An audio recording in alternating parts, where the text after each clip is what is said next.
d'être professionnel. Après, de gagner la Ligue des Champions, c'était pas quelque chose de prévu, on va dire.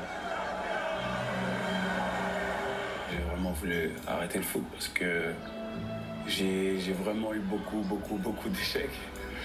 Donc j'ai vraiment posé beaucoup le genou au sol. Et après, il y a eu ma compagne qui est tombée enceinte, donc forcément être focus juste sur le foot. Il fallait aussi assumer son rôle de père, donc c'est remplir le frigo, payer les couches, tout ça quoi. C'est quelque chose que vous ne maîtrisez pas. Quand est-ce que vous allez retrouver un club? Quand est-ce que vous allez retoucher un salaire normal? Donc le fait de devenir père, c'est quelque chose qui m'a aidé à me surpasser, à m'entraîner 3 ou 4 fois plus que tout le monde. Je voulais faire ça pour lui, en tout cas, essayer. Et le petit bout que tu as vu tout à l'heure, c'est lui qui m'a énormément donné de force et de courage pour y arriver avec ma famille. Parce que si tu avais lâché ton rêve, tu serais peut-être devenu vendeur, puisque tu avais un bac pro commerce. Peut-être que je vendrais les maillots de Chelsea, on sait pas. On sait pas. C'est des belles choses, ça fait rêver et tout, mais pour moi, c'est pas un conte de fées.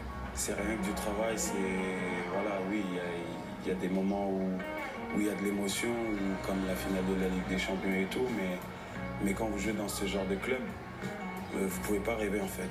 Vous devez ambitionner, vous devez tous les jours vous lever le matin pour être plus fort que la veille. Là, t'as tout qui remonte parce que tu penses à tout, mais vraiment tout en fait. Plus moi, il y avait ma famille dans le stade et tout, donc tu penses en fait à tous ceux qui ont galéré avec toi et puis qui étaient là et que maintenant on est là, tu vois. Et pour te dire, mon frère, c'est la première fois que je le vois pleurer. Je te jure.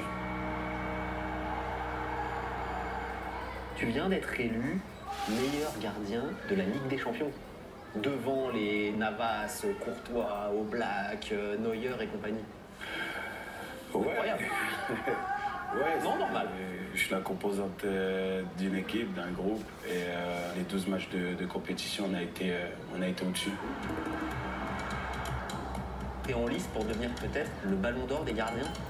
Il y en a beaucoup qui postulent. Après, c'est vrai que le fait d'avoir gagné des titres, c'est quelque chose qui fait que votre nom ressort un peu plus. Comment t'as vécu le fait de laisser ta place à Kepa juste avant les pénaltys de la Supercoupe? C'était prévu, ça fait jamais plaisir de sortir. Tu préférais les arrêter toi? Bien sûr. Mais t'étais heureux pour l'équipe? Bien sûr, mais on a gagné. Le coaching du coach s'est avéré payant. Et des fois, il faut juste se poser et s'applaudir. T'es le premier gardien noir africain à avoir remporté la Ligue des Champions. C'est une sacrée fierté aussi. Ouais, ça c'est... Même fierté, je pense que c'est un petit mot. Parce que là, on parle de quand même quelque chose d'historique.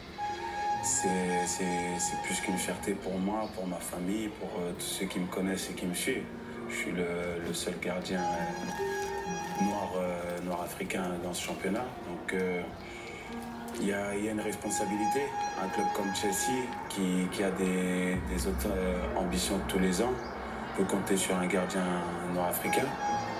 C'est quelque chose qui change parce que les dernières années dans ce genre de club, c'était quand même rare. Et quand je vois aujourd'hui un Mike Maignan au Milan AC, ça fait plaisir. On se dit que les mentalités avancent et c'est très positif pour la suite. Parce qu'il y a un fond de rengaine raciste qui a existé et qui existe peut-être toujours dans le football, qui voulait que les gardiens noirs étaient moins fiables que d'autres. C'est des choses qui sont déjà revenues à tes oreilles, ça? Ouais, c'est des choses que j'ai pu entendre. Ce genre de... J'appelle pas ça du racisme, j'appelle plus ça des préjugés. C'est des images que les gens ont dans la tête et qui ont du mal à s'en débarrasser. On te voit, grand sourire, très doux, très gentil.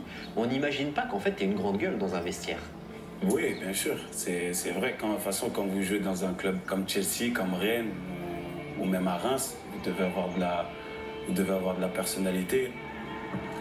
Surtout, j'ai envie de dire à Chelsea, parce qu'on est dans un club où vous avez des objectifs très élevés que je me suis donné les moyens d'atteindre. Donc maintenant, j'y suis et je compte y rester.